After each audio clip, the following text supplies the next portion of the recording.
ಸ್ವಾರ್ಥಿ giant. ಒಂದಾನೊಂದು ಕಾಲದಲ್ಲಿ ಒಂದು ಕೋಟೆ ನಗರದ ಹತ್ತಿರವಿತ್ತು. ತುಂಬಾ ವರ್ಷಗಳು ಅದು ಖಾಲಿಯಾಗಿಯೇ ಇತ್ತು. ಅಲ್ಲಿ ಯಾರೂ ವಾಸಿಸುತ್ತಿರಲಿಲ್ಲ. ಜನರು ಅಲ್ಲಿ ಒಬ್ಬ ದೈತ್ಯ ವಾಸಿಸುತ್ತಿದ್ದ ಎಂದು ಹೇಳುತ್ತಿದ್ದರು. ಆದರೆ ಇಷ್ಟು ವರ್ಷದಲ್ಲಿ ಒಬ್ಬರೂ ಕೂಡ ಆ ದೈತ್ಯನನ್ನು ನೋಡಿಯೇ ಇಲ್ಲ. ಈ ಕೋಟೆಯಲ್ಲಿ ಬಾಳಿದ ಜೈಂಟ್ ಬಗ್ಗೆ ನಿನಗೇನಾದ್ರೂ ಗೊತ್ತಾ? ಅದೆಲ್ಲ ಬರೀ ವದಂತಿ. ಅದನ್ನೆಲ್ಲ ನಂಬಬೇಡಿ. ನಮ್ಮಲ್ಲಿ ಯಾರಾದ್ರೂ ಆ ಜೈಂಟ್ನ ಇದುವರೆಗೂ ನೋಡಿದ್ದೀವ? ಇಲ್ಲ, ನಾವು ಯಾರು ನೋಡಿಲ್ಲ. ಹೌದು, ನೋಡಿಲ್ಲ. ಈ ಸ್ಥಳದ ಸೌಂದರ್ಯವನ್ನು ಮಾತ್ರ ನಾವು ನೋಡಬೇಕು. ಬೇಕಿಲ್ದೇ ಇರೋ ವದಂತಿಗೆ ಕಿವಿ ಕೊಡಬಾರದು ನಾವು. ಆದ್ರೆ ಈ ತೋಟನ ಯಾರು ಸರಿಯಾಗಿ ನೋಡ್ಕೊಳ್ಳೋದು? ಆ ಕೋಟೆಯ ಸುತ್ತ ಒಂದು ಸುಂದರವಾದ ತೋಟವಿತ್ತು. ತುಂಬಾ ಫಲವತ್ತಾಗಿತ್ತು. ಫಲಗಳು, ಹೂಗಳು, ಹಕ್ಕಿಗಳು, ಬಟರ್ಫ್ಲೈ. ದಿನವೂ ತುಂಬಾ ಮಕ್ಕಳು ಬಂದು ಅಲ್ಲಿ ಆಟವಾಡುತ್ತಿದ್ದರು. ಅಲ್ಲಿ ಇರುವುದು ಮಕ್ಕಳಿಗೆ ತುಂಬಾ ಸೇಫ್ ಆಗಿತ್ತು. ಅಲ್ಲಿ ವಿಧ ವಿಧವಾಗಿ ಆಟವಾಡುತ್ತಿದ್ದರು. ಚಿಟ್ಟೆಗಳನ್ನ ಹಿಂಬಾಲಿಸುವುದು ಅವರ ಇಷ್ಟದ ಆಟವಾಗಿತ್ತು. ಏಯ್, ಆ ಆರೆಂಜ್ ಚಿಟ್ಟೆ ನೋಡ್ದ? ನಾನು ಹೋಗಿ ಅದನ್ನ ಹಿಡಿಯೋದಕ್ಕೆ ಪ್ರಯತ್ನ ಮಾಡ್ತೀನಿ. ಅದರ ಹಿಂದೆ ಹೋಗಿ, ಆದರೆ ಅದಕ್ಕೆ ಕಷ್ಟ ಕೊಡಬೇಡಿ. ನಿನಗೆ ತೊಂದರೆ ಕೊಡೋದಿಲ್ಲ. ಆ ತೋಟ ಸ್ವರ್ಗದ ತರಹ ಚೆನ್ನಾಗಿತ್ತು. ಆಮೇಲೆ ಒಂದು ದಿನ ಆ ದೈತ್ಯ ಬಂದ. ಅವನ ಅಂದವಾದ ತೋಟವನ್ನ ನೋಡಿ ಅವನು ಸಂತೋಷಪಟ್ಟ. ತೋಟ ತುಂಬಾ ಸುಂದರವಾಗಿದೆ. ಇದಕ್ಕೆ ಕಾರಣ ಪ್ರಕೃತಿಯ ಆಶೀರ್ವಾದ. ಇಲ್ಲಿ ಉಳ್ಕೊಳ್ಳೋದೇ ನನಗೂ ಸಂತೋಷ. ದೈತ್ಯ ಆ ಕೋಟೆಗೆ ಬರುವಾಗ ಮಧ್ಯಾಹ್ನವಾಗಿತ್ತು. ಮಕ್ಕಳು ಯಾರೂ ಆಗ ತೋಟದಲ್ಲಿ ಆಡುತ್ತಿರಲಿಲ್ಲ. ಆ ದೈತ್ಯನಿಗೆ ತುಂಬಾ ಹಿಡಿಸಿತು. ಅವತ್ತು ಸಂಜೆ ಮಕ್ಕಳ ಆಟದಿಂದಾಗಿ ದೈತ್ಯನಿಗೆ ತುಂಬಾ ತೊಂದರೆಯಾಯಿತು. ಮಕ್ಕಳು ತೋಟದಲ್ಲಿ ಆಡಲು ಬಂದಿದ್ದರು.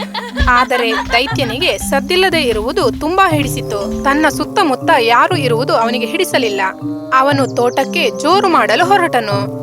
ಆ ದೈತ್ಯ ತೋಟಕ್ಕೆ ಬಂದಾಗ ಆಟವಾಡುತ್ತಿದ್ದ ಮಕ್ಕಳು ಅವನನ್ನು ನೋಡಿ ಭಯಗೊಂಡರು. ಎಲ್ಲರೂ ಬೊಬ್ಬೆ ಹಾಕಿ ಅಲ್ಲಿಂದ ಓಡಲಾರಂಭಿಸಿದರು. ಅವನನ್ನ ಮಕ್ಕಳೆಲ್ಲ ಮರೆಯಲ್ಲಿ ನಿಂತು ನೋಡಲಾರಂಭಿಸಿದರು. ತನ್ನ ತೋಟದಲ್ಲಿ ಇಷ್ಟು ಮಕ್ಕಳನ್ನ ನೋಡಿದ ಆ ದೈತ್ಯನಿಗೆ ಕೋಪ ಬಂತು. ಬೇಗ ಎಲ್ಲರೂ ಇಲ್ಲಿಂದ ಹೊರಗಡೆ ತೊಲಗ್ರಿ. ನಿಮ್ಮಿಂದ ನನ್ನ ತೋಟದ ಸುಂದರತೆ ಹೊರಟೋಗುತ್ತೆ. ಹೋಗಿ. ನನ್ನ ಅನುಮತಿಯಿಂದ ಇನ್ಮೇಲೆ ಯಾರು ಒಳಗಡೆ ಬರಲೇಬಾರದು. ಇದು ನನ್ನ ತೋಟ, ನಿಮ್ಮಗಳದಲ್ಲ. ಅಲ್ಲಿ ಆಟವಾಡುತ್ತಿದ್ದ ಮಕ್ಕಳು ಅವನನ್ನ ನೋಡಿ ಮನೆಗೆ ಓಡಲಾರಂಭಿಸಿದರು. ಕೋಟೆಗೆ ಹಿಂದಿರುಗಿದ ಆ ದೈತ್ಯ ತನ್ನ ಸದ್ದಿಲ್ಲದ ಜೀವನವನ್ನ ಮುಂದುವರಿಸಿದ. ಆ ದೈತ್ಯಕರ ಹಾಗೆಯೇ ಮಲಗಿದ. ಮಕ್ಕಳೆಲ್ಲ ಆ ದೈತ್ಯ ಹೋಗಿಬಿಟ್ಟ ಎಂದುಕೊಂಡರು. ತೋಟಕ್ಕೆ ಬರಲು ಅವರು ಸಿದ್ಧವಾಗಿ ಬಿಟ್ಟರು. ಮಕ್ಕಳ ಸದ್ದನ್ನ ಕೇಳಿ ಆ ದೈತ್ಯ ಮತ್ತೊಮ್ಮೆ ಎದ್ದು ಬಿಟ್ಟ.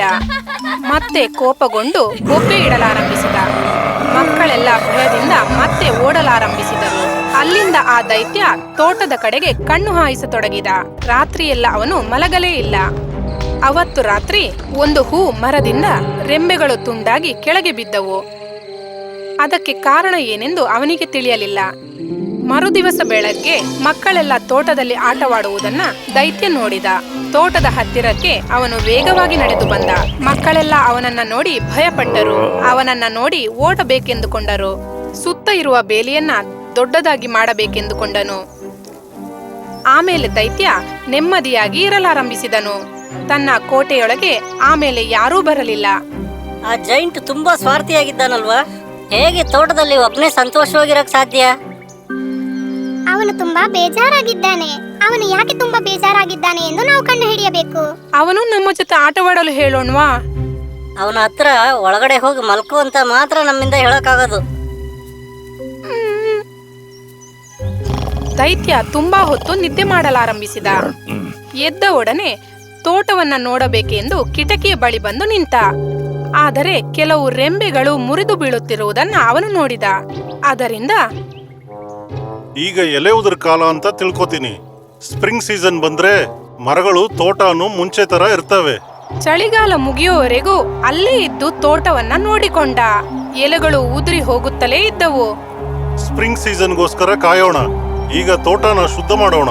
ಆಗಲೇ ನನ್ನ ತೋಟ ನೋಡೋದಕ್ಕೆ ಇನ್ನೂ ಸುಂದರವಾಗಿರುತ್ತೆ. ಸ್ಪ್ರಿಂಗ್ ಸೀಸನ್ ಬಂದು ಹೋಯಿತು. ಆದರೆ ಆ ತೋಟ ಡ್ರೈ ಆಗಿ ಇತ್ತು. ಒಂದು ಚಿಕ್ಕ ಹೂವು ಕೂಡ ಅರಳಲೇ ಇಲ್ಲ. ಚಿಟ್ಟೆಗಳು, ಹಕ್ಕಿಗಳು ಯಾವುದು ಬರಲೇ ಇಲ್ಲ. ಆ ದೈತ್ಯ ತುಂಬಾ ಬೇಸರ ಪಟ್ಟುಕೊಂಡ. ಏಕೆ ನನ್ನ ತೋಟದ ಸೌಂದರ್ಯ ಕಡಿಮೆ ಆಗ್ತಾನೆ ಬಂತು? ಯಾಕೆ ನನ್ನ ತೋಟಕ್ಕೆ ಪ್ರಕೃತಿಯ ಆಶೀರ್ವಾದನೇ ಸಿಕ್ಲಿಲ್ಲ? ಪ್ರಕೃತಿ ತಾಯಿ ನನ್ನ ಮೇಲೆ ಕೋಪವಾಗಿದ್ದಾಳ? ಆದ್ರೆ ಯಾಕೆ ನನ್ ಮೇಲೆ ಕೋಪ ಬೀಳ್ಬೇಕು? ದೈತ್ಯನಿಗೆ ಏನಾಯ್ತೆಂದು ತಿಳಿಯಲೇ ಇಲ್ಲ. ಮನೆಯಲ್ಲೇ ಕೂತು ಯೋಚಿಸಲಾರಂಭಿಸಿದ. ಒಂದು ದಿನ ಬೆಳಗ್ಗೆ ತೋಟದಲ್ಲಿ ಕೆಲವು ಮಕ್ಕಳು ಆಟವಾಡುತ್ತಿದ್ದರು. ಆಗಲೇ ಅವರು ಆಟವಾಡಲು ಬಂದರು. ಆಗ ಆ ದೈತ್ಯ ಅವರನ್ನು ನೋಡಿದ. ದೈತ್ಯ ಅವರ ಮೇಲೆ ಕೋಪಗೊಂಡ. ಸದ್ದು ಮಾಡುತ್ತಲೇ ಅವರ ಹತ್ತಿರ ಬಂದ. ಅವನನ್ನು ನೋಡುತ್ತಲೇ ಎಲ್ಲಾ ಮಕ್ಕಳು ಓಡಲಾರಂಭಿಸಿದರು. ಆದರೆ ಒಬ್ಬ ಮಾತ್ರ ಮರೆಯಲ್ಲಿ ನಿಂತ. ಮರದ ಕೆಳಗೆ ನಿಂತ ಚಿಕ್ಕ ಹುಡುಗನನ್ನ ಆ ದೈತ್ಯ ನೋಡಿದ. ದೈತ್ಯ ಹತ್ತಿರ ಬರುತ್ತಿದ್ದಂತೆ ಆ ಚಿಕ್ಕ ಹುಡುಗ ಭಯಪಟ್ಟುಕೊಂಡ. ತುಂಬಾ ಅಳಲಾರಂಭಿಸಿದ. ನೀನಿಲ್ಲಿ ಏನ್ ಮಾಡ್ತಾ ಇದ್ದೀಯಾ? ನನ್ನ ಕೊಲ್ಬೇಡಿ, ನಾನಿನ್ನು ಮುಂದೆ ಇಲ್ಲಿ ಬರೋದೇ ಇಲ್ಲ. ನಾನು ಮನುಷ್ಯರನ್ನ ಕೊಲ್ಲೋದ? ಇಲ್ಲ, ನಾನು ಅಷ್ಟ ಕ್ರೂರಿ ಅಲ್ಲ. ಇಲ್ಲಿ ನೋಡು, ನಾನು ಯಾರನ್ನು ಕೊಲ್ಲೋದಿಲ್ಲ, ನಿನ್ನನ್ನು ಕೊಲ್ಲೋದಿಲ್ಲ. ಅಳೋದನ್ನ ನಿಲ್ಸು. ನಾನ್ ಮನೆಗೆ ಹೋಗ್ಬೇಕು. ಪ್ಲೀಸ್ ನನ್ನನ್ನ ಹೋಗ್ಲಿಕ್ ಬಿಡಿ. ನಾ ಬರೋದಕ್ಕೆ ಮುಂಚೆ ನೀನ್ ಏನ್ ಮಾಡ್ತಾ ಇದ್ದೆ? ನಾನು ಈ ಮರದ ಮೇಲೆ ಹತ್ತಬೇಕು ಅಂತ ನೋಡ್ದೆ, ಆದ್ರೆ ಆಗ್ಲಿಲ್ಲ. ಓ, ಅದೇನಾ ವಿಷಯ? ನಾನ್ ನಿನ್ಗೆ ಸಹಾಯ ಮಾಡ್ಲಾ? ಆ ದೈತ್ಯ ಆ ಹುಡುಗನನ್ನ ಎತ್ತಿ ಮರದ ಕೊಂಬೆಯ ಮೇಲೆ ಇಟ್ಟುಬಿಟ್ಟ. ನಿನ್ನ ಸ್ನೇಹಿತರನ್ನೆಲ್ಲ ಒಳಗೆ ಬರಲಿಕ್ಕೆ ಹೇಳು. ನೀವೆಲ್ಲ ಇಲ್ಲಿ ಧಾರಾಳವಾಗಿ ಆಟ ಆಡ್ಕೋಬಹುದು. ಆ ಚಿಕ್ಕ ಹುಡುಗನ ಮುಖದಲ್ಲಿರುವ ಚಿಕ್ಕ ನಗುವನ್ನ ಅವನು ನೋಡಿದ. ಆ ಹುಡುಗ ತನ್ನ ಜೊತೆಗಾರರನ್ನು ಬರ ಹೇಳಿದ. ಮಕ್ಕಳು ಒಳಗೆ ಬಂದರು. ಆ ದೈತ್ಯ ತನ್ನ ಕೋಟೆಯ ಒಳಗೆ ಹೋದ. ಹೋಗುವ ದಾರಿಯಲ್ಲಿ ಒಂದು ಚಿಕ್ಕ ಗಿಡದಿಂದ ಚಿಕ್ಕ ಹೂವೊಂದು ಅರಳುವುದನ್ನ ನೋಡಿದ. ಅದು ನೋಡಿ ಅವನಿಗೆ ಆಶ್ಚರ್ಯವಾಯಿತು. ತುಂಬಾ ಸಂತೋಷಪಟ್ಟ. ಅವನ ಸುತ್ತಲೂ ಮಕ್ಕಳು ಆಟವಾಡುವುದನ್ನ ಅವನು ನೋಡಿದ. ಆಮೇಲೆ ಮಕ್ಕಳು ಆ ತೋಟದಲ್ಲಿ ಯಾವಾಗಲೂ ಆಟವಾಡುತ್ತಿದ್ದರು. ಸ್ವಲ್ಪ ದಿನದಲ್ಲಿ ಆ ತೋಟ ಸುಂದರವಾಗಿ ಹಚ್ಚ ಹಸಿರಾಯಿತು. ದೈತ್ಯ ಕಿಟಕಿಯ ಬಳಿ ಬಂದು ತೋಟದ ಸೌಂದರ್ಯ ಎಲ್ಲಿ ಅಡಗಿರುವುದು ಎಂದು ನೋಡಲಾರಂಭಿಸಿದ.